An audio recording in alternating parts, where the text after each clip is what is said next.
ليس محتاجا إلى السرج ومريض أنت عائده قد أتاه الله بالفرج. Sarang-sarang ya Rasulullah.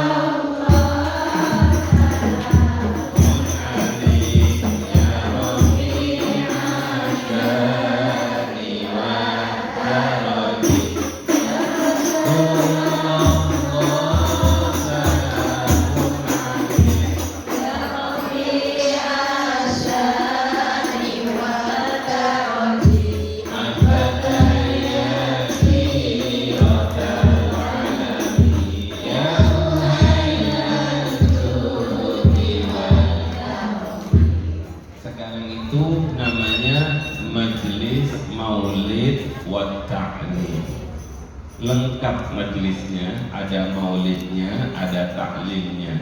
Nggak lengkap kalau belum taklim. Jadi ada ngajinya yang dilakukan, yang didesain oleh Mbah Yai Abdul Rahim Syadzili itu maos maulid, kemudian ditutup dengan ngaji. Lengkap majelis maulid wa taklim.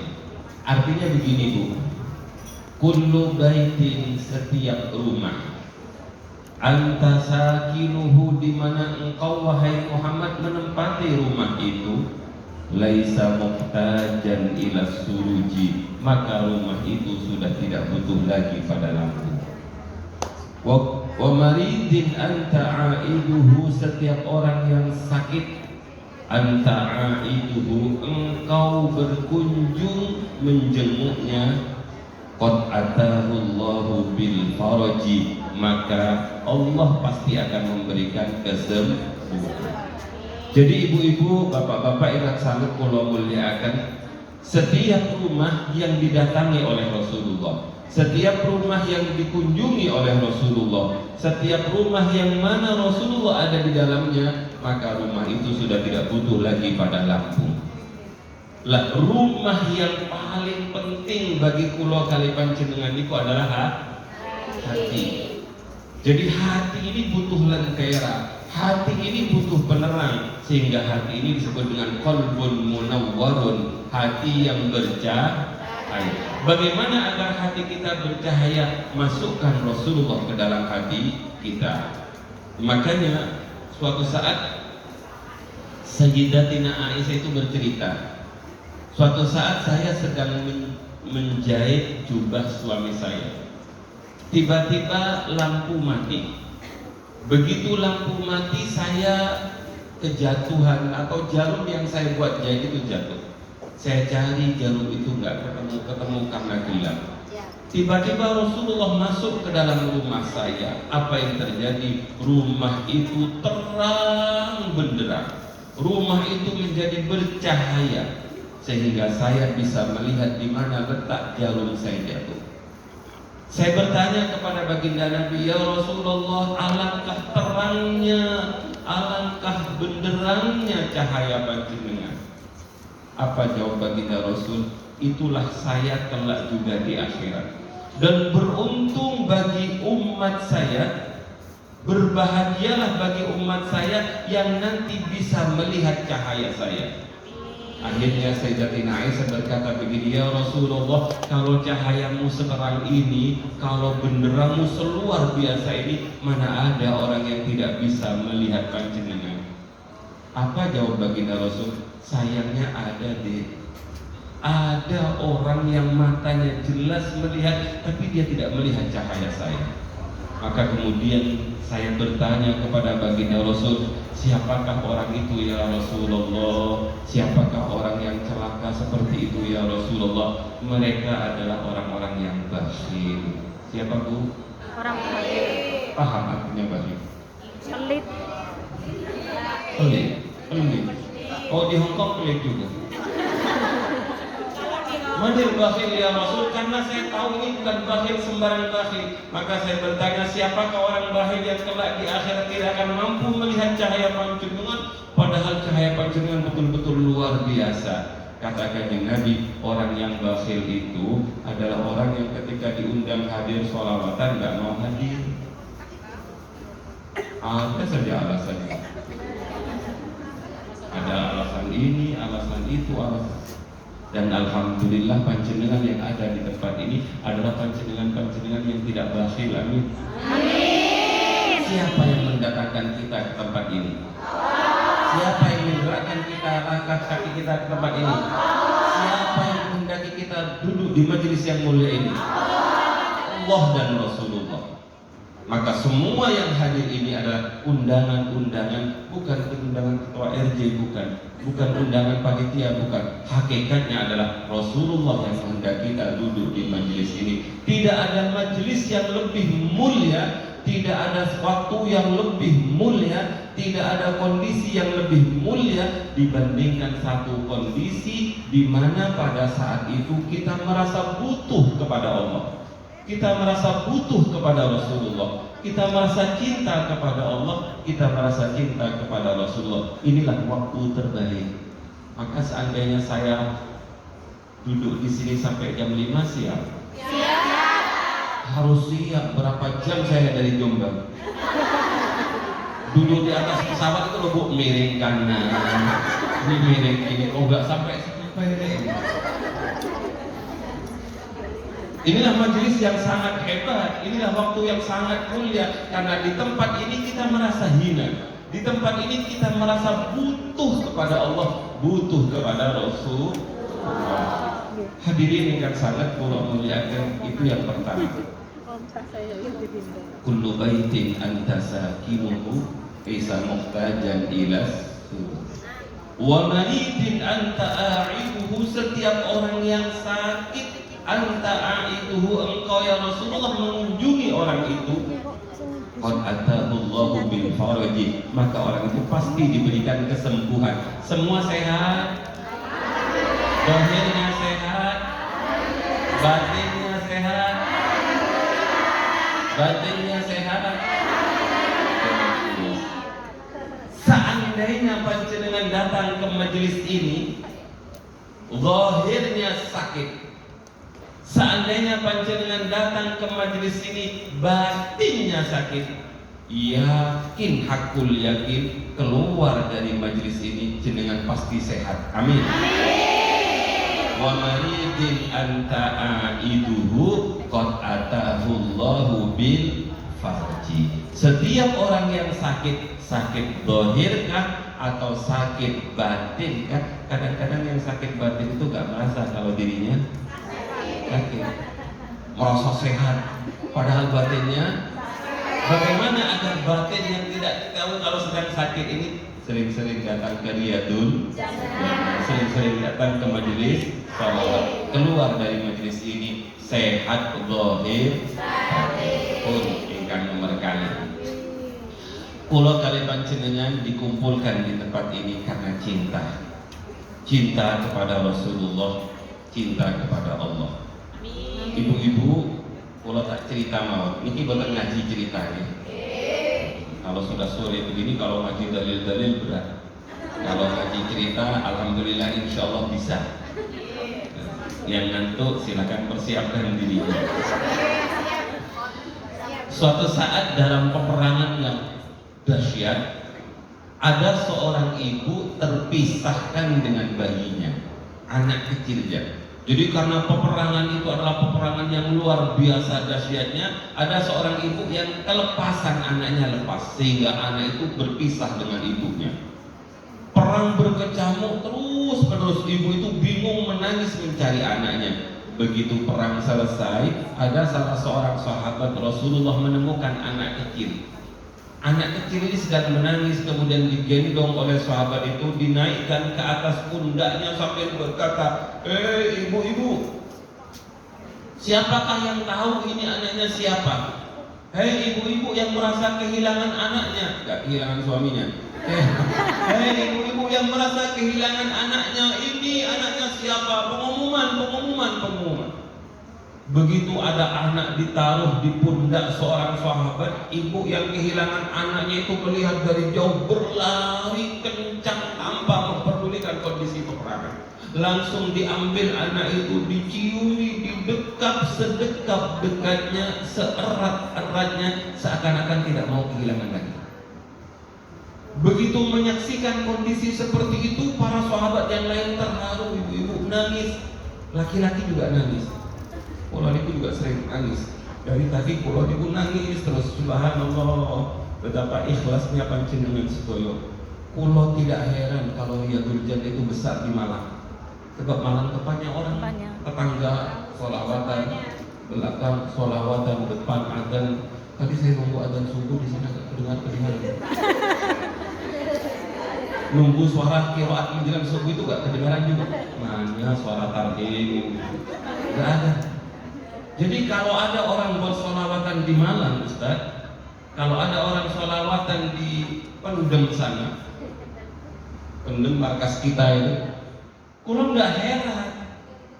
Tapi kalau ada orang bersolawatan di Hongkong, mencari tempat berat, kumpul ya berat, waktu ya dibatasi. Dengan kondisi seperti ini, panjenengan masih bersolawat, luar biasa. Panjenengan ini luar biasa, kulo biasa di luar.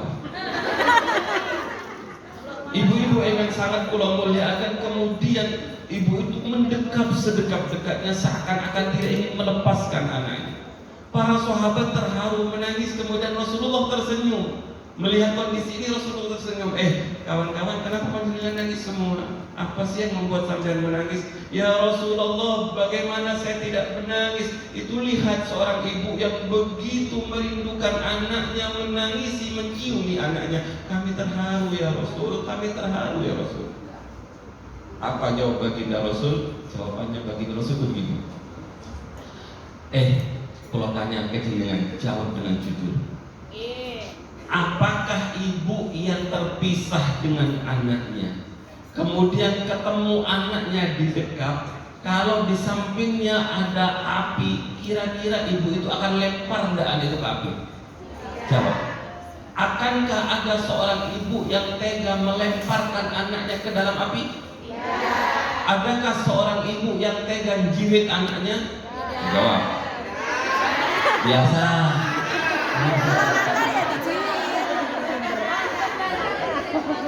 Adakah seorang ibu yang tega melempar anaknya ke kubangan api? Para sahabat menjawab, tentu tidak ya Rasul.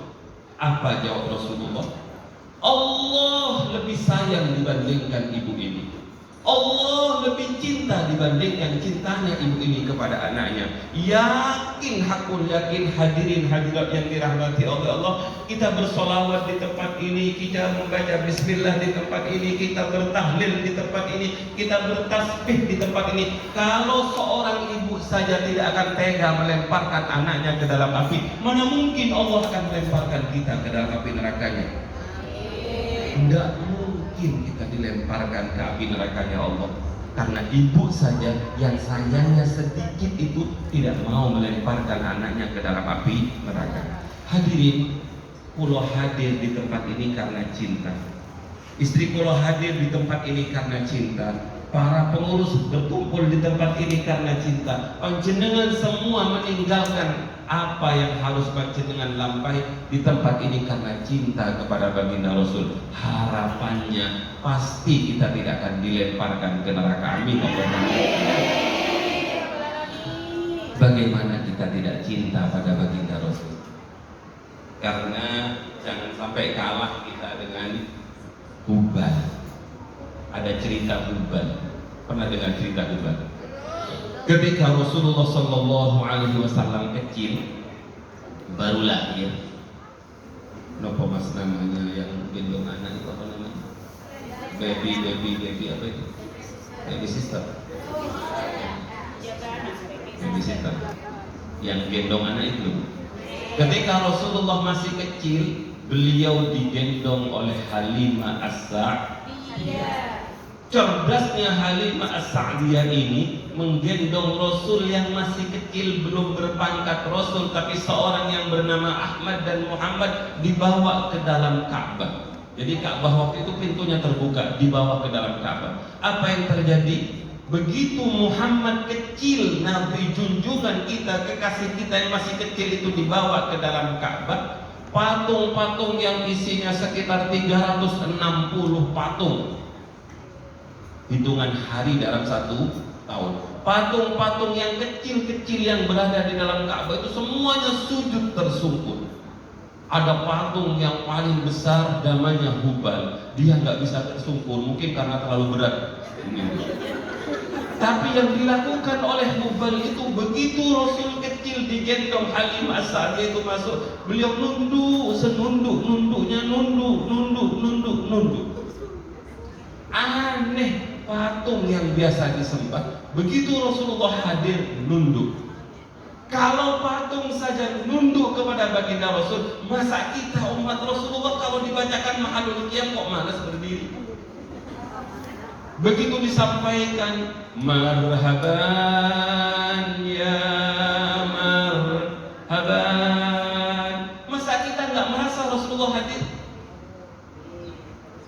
Terlalu berat kalau Rasulullah disampaikan marhaban ya marhaban, tapi kita tidak merasakan aura kehadiran Rasulullah.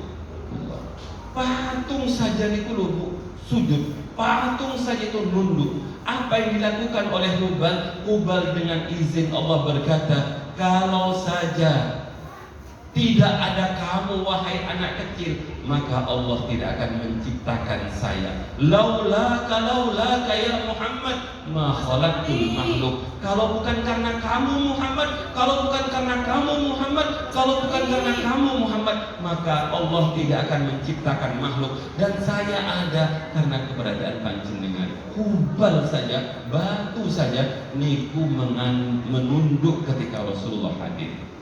Para raweh yang sangat kula muliakan, kula tadi tidak sadar. Kadang-kadang sholawatan itu nggak sadar. Sholawat itu sambil ngeten-ngeten.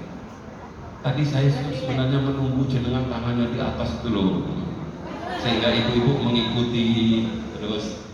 Bapak-bapak, ibu-ibu, jangan sampai kalah kita dengan Hubal. Begitu Rasulullah seperti itu, Hubal menunduk di hadapan Rasulullah. Halimah Sa'diyah yang cerdas itu kemudian menggendong kanjeng Nabi, didekatkan kepada Hajar Aswad.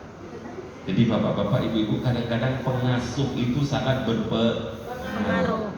Berapa banyak kalau jenengan niati dakwah, mungkin saja tuan jenengan, mungkin saja majikan jenengan, mungkin saja tetangga kanan kiri panjenengan bisa masuk Islam, mendapatkan hidayah. Begitu Rasulullah dibawa oleh Halimah Sa'diyah, didekatkan ke Hajar Aswad, mau diciumkan ke Hajar Aswad. Namanya anak kecil, pipi Rasulullah itu mau didekatkan ke Hajar Aswad. Tiba-tiba yang terjadi, Hajar Aswad itu mencolot dari tempatnya, terbang. Beliau langsung terbang, Hajar Aswad itu menciumi pipi Nabi Muhammad sambil berkata, jangan sampai Rasul yang mencium saya, biarkan saya yang mencium Rasul. Itulah batu pada ibu-ibu. Mungkin kalau kali panjenengan betul-betul bisa meniru sekalipun kepada batu yang bernama Hubal dan batu yang bernama Hajar Aswad. Hadirin yang sangat kula muliakan. Kadang-kadang orang membaca sholawat itu sambil geleng-geleng. Kadang-kadang sampai safinah, kadang-kadang sampai serbannya diutar-utar. Tapi kalau Riyadul Jannah itu santun. Saya lihat Riyadul Jannah itu santun. Tapi kalau yang lain kadang-kadang sambil joget-joget dan lain sebagainya. Kulo tidak menyalahkan itu. Jenengan pernah pirang syair ini? Alam taraha wa qad madat khutaha wasalat imada mi'ihastahai. Apa artinya, Bu? Apa artinya? Ayo yang bisa dapat hadiah dari Bunyai nanti. Ayo siapa yang bisa? Alam taraha wa qad maddat khutaha. Apakah kamu tidak melihat unta-unta maddat khutaha yang memanjangkan langkahnya ke depan, langkahnya ke kiri, langkahnya ke samping, ke kanan? Unta itu safin, Bu. Jadi safin pertama kali di dunia itu adalah unta. Jadi pengikut-pengikut unta itu namanya safin. Jadi unta itu maju ke depan, maju ke belakang, mundur sambil safinan Bapak. Alam taraha waqad madat khutaha. Dia memanjangkan langkahnya ke depan, langkahnya ke belakang, langkahnya ke samping, ke kiri. Apa itu namanya? Menari. Jadi kadang-kadang kalau orang itu sudah kadung senang, tubuh ini nggak bisa ditahan untuk menari. Lah unta niku menari, alam taraha waqad madat khutaha. Di samping dia menari sebagai bentuk rasa senang, jadi ada enggak orang menari itu susah? Enggak ada. Unta ini saking senangnya mendengar pujian-pujian terhadap Nabi Muhammad, dia melangkahkan kakinya ke kanan ke kiri kayak safin. Tapi anehnya, wasalat min madamiha sahai. Dari air matanya unta itu mengalir di pipinya.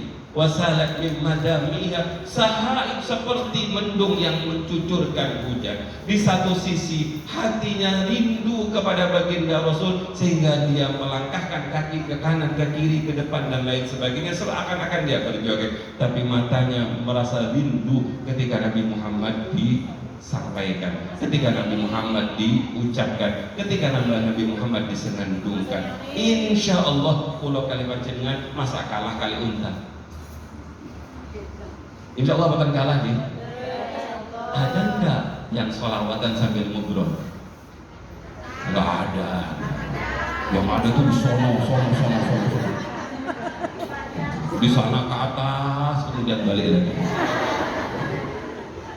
Unta saja itu loh, begitu nama Nabi Muhammad disebut, dia menari saking senangnya. Jadi kadang-kadang geleng-geleng kepala itu karena nggak sadar. Jenengan ingat orang-orang mbak-mbak gitu, kalau dia la ilaha illallah, la ilaha illallah, ketika ditanya dalilnya mana? Ada kiai pondok pesantren ditanya dalilnya la ilaha illallah, miring kanan miring kiri. Bahsul masail itu, saya orang-orang itu sudah banyak yang kurang. Akhirnya kiai itu tidak bisa, bahsul masail itu nggak ketemu jawabannya. Apa sih dalilnya orang dah tahlil itu sampai begitu? Kiainya begitu ditanya, dia jawab, wah itu nggak ada dalilnya. Kawinmu kopi hitam panas. Begitu dia minum kopi, jenengan minum teh.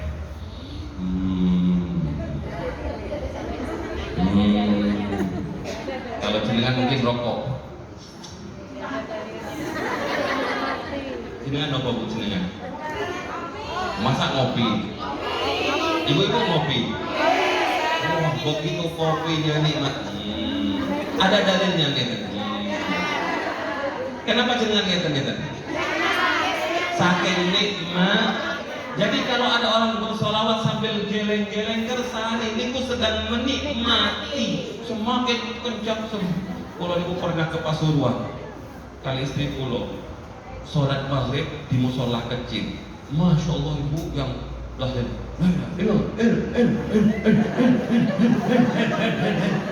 Kulo niku dalam hati, ya Allah hebatnya orang itu, saking nikmatnya berzikir sampai lah kulo kali panjenengan saking nikmatnya tasbihnya jatuh terus.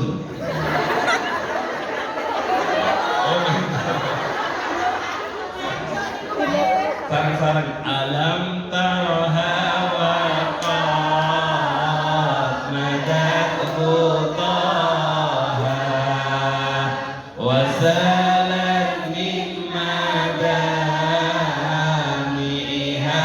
sahai. Pun nggih, dua ilmu sudah. Yang ketiga, suatu saat Rasulullah niku sedang khutbah Jumat. Begitu Rasulullah khutbah Jumat itu tiba-tiba